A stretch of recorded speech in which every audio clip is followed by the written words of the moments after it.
इस वीडियो में हम बात करने वाले हैं शंकरी प्रसाद वर्सेस यूनियन ऑफ इंडिया के बारे में, जो कि प्रथम संविधान संशोधन 1951 के बाद जो है आया था। तो शंकरी प्रसाद के केस पे जाने से पहले सबसे पहले हम जानने का प्रयास करेंगे कि विवाद उत्पन्न क्यों हुआ, ये केस क्यों हुआ। तो आज़ादी के बाद से ही हमें 7 मौलिक अधिकार प्राप्त थे, जो कि वर्तमान में भी 6 हैं। तो सबसे पहले हम मौलिक अधिकारों को जानेंगे। तो ये 6 मौलिक अधिकार, 7 मौलिक अधिकार जो उस समय थे, वर्तमान में 6 हैं। वो थे समानता का अधिकार, स्वतंत्रता का अधिकार, शोषण के खिलाफ अधिकार, धर्म की स्वतंत्रता का अधिकार, अल्पसंख्यकों का अधिकार, शैक्षिक एवं सांस्कृतिक शिक्षा का अधिकार, संवैधानिक उपचारों का अधिकार एवं संपत्ति का अधिकार, जिसे 44वें संविधान संशोधन 1978 के द्वारा समाप्त कर दिया गया, हटा दिया गया।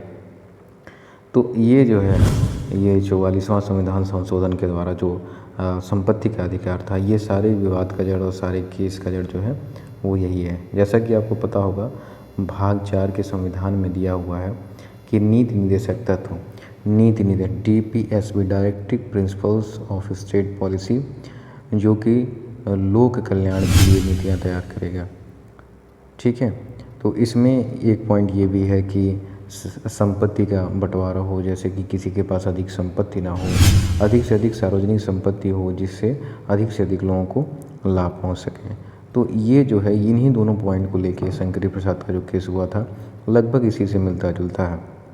उसको जानने से पहले हम जानने का प्रयास करते हैं कि आखिर ये कैसे हुआ। तो आज़ादी के बाद से ही बिहार में, उत्तर प्रदेश में, मध्य प्रदेश में लैंड रिफॉर्म, ठीक है, यानी कि एक भूमि सुधार नीति तैयार की गई, जिसका उद्देश्य था भारत में भूमि के स्वामित्व में सुधार करना और जो भूमिहीन लोग थे उनको भूमि का पुनर्वितरण करना, ताकि जो आय की समानता थी वो बढ़ाने का इसका उद्देश्य था कि आय की समानता, ये नीति निर्देशक तत्वों का पालन करती थी। लेकिन जब राज्यों ने भूमि सुधार नीतियों को लागू किया और जैसे ही जमींदारों से धीरे धीरे ज़मीन छीननी हुई, तो एक एक करके संपत्ति के अधिकार के द्वारा ये हाई कोर्ट में मामला चला गया। और हाई कोर्ट में जब मामला गया तो कई सारे कोर्ट ने ये गवर्नमेंट के हक़ में फ़ैसला दिया, और कई सारी गवर्नमेंट, जैसे कि बिहार गवर्नमेंट थी, उन्होंने ज़मींदारों के हक़ में फ़ैसला दिया।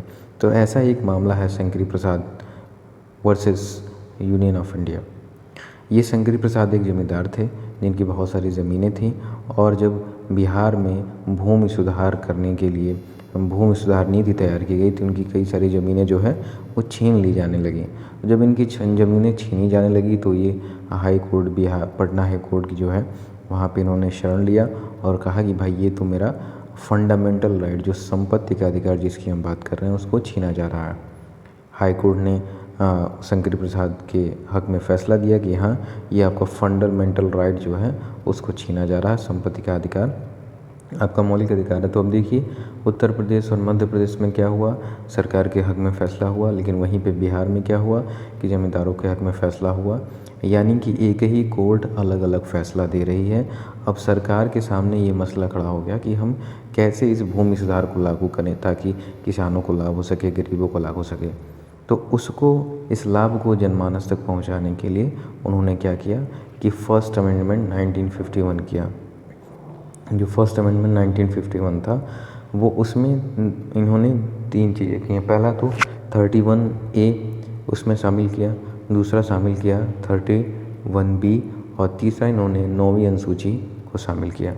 पहला क्या था, 31B था कि अगर हम कानून बना लेते हैं, मतलब कि कानून बना के और हम ज़मींदारों की या किसी की भी प्रॉपर्टी को ले सकते हैं। दूसरा क्या था कि इसमें ये कर दिया गया कि अगर इसमें जो हम कानून बनाते हैं उसको 9वीं अनुसूची में डाल दिया गया, यानी कि 9वीं अनुसूची में वो सारे नियम कानून बनाए गए कि जो कि कोर्ट में पुनर्विचार के लिए दायर नहीं हो सकते थे, कोर्ट उनका रिव्यू नहीं कर सकता था। ठीक है, तो अब यहाँ पे लीगल क्वेश्चन का आया। लीगल क्वेश्चन 2 यहाँ पे खड़े हुए। शंकरी प्रसाद जब ये ज़मीन छीनी गई, ये सारा मामला सुप्रीम कोर्ट में गया, तो यहाँ पे लीगल 2 बातें आ गई। पहला चीज़ तो ये, क्या ये फंडामेंटल राइट छीन रहा है, ये क्या फंडामेंटल राइट को कम कर रहा है। दूसरा प्रश्न जो सबसे महत्वपूर्ण आया कि क्या ये आर्टिकल 13 के तहत एक नियम या कानून है। ठीक है, तो ये देखा जाएगा दोनों चीज़, क्या ये नियम कानून है या कि नहीं है। जब सुप्रीम कोर्ट में मामला गया तो पहले ये देखा गया कि क्या फंडामेंटल राइट को छीन रहा है, तो वहाँ पे देखा गया कि हाँ ये तो फंडामेंटल राइट को छीन रहा है, ये कम कर रहा है या नहीं कर रहा है, तो उस पे चर्चा होगी। तो इसको फंडामेंटल राइट छीन रहा है कि नहीं छीन रहा है, इसको समझने के लिए हमको 2 आर्टिकल है उसको समझने का प्रयास करना पड़ेगा कि दोनों आर्टिकल क्या है। पहला है आर्टिकल 13, जो ये कहता है कि आर्टिकल 13(1) कहता है कि संविधान के लागू होने के पूर्व जितने भी मौलिक अधिकारों से असंगत विधियाँ थीं, जो मौलिक अधिकारों को छीनती थीं या उसको न्यून करती थीं, उसको समाप्त कर दिया जाएगा और सम्य व्यवहार वाली विधियों को लागू किया जाएगा। ठीक है। और आर्टिकल 13(2) क्या कहता है कि संसद कोई साधारण विधि से मतलब कोई ऐसा कानून नहीं बनाएगी जो किसी के मौलिक अधिकारों को न्यून करती है, छीनती है। अगर कोई ऐसी विधि बनाई जाती है तो वो विधि शुरू से ही शून्य मानी जाएगी, मतलब वो विधि लागू नहीं की जाएगी। ठीक है। और आर्टिकल 368 क्या है? आर्टिकल 368 है कि हम संविधान में संशोधन किस प्रकार से करते हैं, किस प्रकार से संविधान का संशोधन हम कर सकते हैं। ठीक। इसमें 2 चीज़ें आई, जो हम संविधान संशोधन कर रहे हैं क्या वो आर्टिकल 13 के तहत कोई नियम या कानून है, कोई साधारण विधि है, या केवल उसको संविधान संशोधन ही माना जाएगा। तो शंकरी प्रसाद के केस में ये हुआ कि उन्होंने कहा कि ये साधारण विधि नहीं है, यानी कि हम कोई नियम कानून नहीं बना रहे हैं, हम क्या कर रहे हैं, हम केवल जो है पुराना जो नियम कानून है उसमें संशोधन कर रहे हैं। समझने का प्रयास करिए कि जैसे कि मान लीजिए हमारे पास एग्ज़ाम्पल है कि हम प्रश्न पत्र में 50 क्वेश्चन मैथ्स के देते थे और 50 क्वेश्चंस क्या देते थे, साइंस के देते थे। एक प्रकार से ये समझने का प्रयास करिए कि 50% क्वेश्चन मैथ्स के आते थे, 50% क्वेश्चन साइंस के आते थे एक ही पेपर में। अब हमने क्या किया कि 50% मैथ्स के दे रहे हैं, 50% जो साइंस वाला था उसमें से 25% आपने सोशल स्टडीज़ का कर दिया और 25% क्या कर दिया आपने, 25% उसमें क्या कर दिया उसमें 25% आपने साइंस कर दिया, सोशल स्टडीज़, यानी कि हमने कोई एक नया पेपर नहीं बनाया, उसी पेपर में संशोधन कर दिया।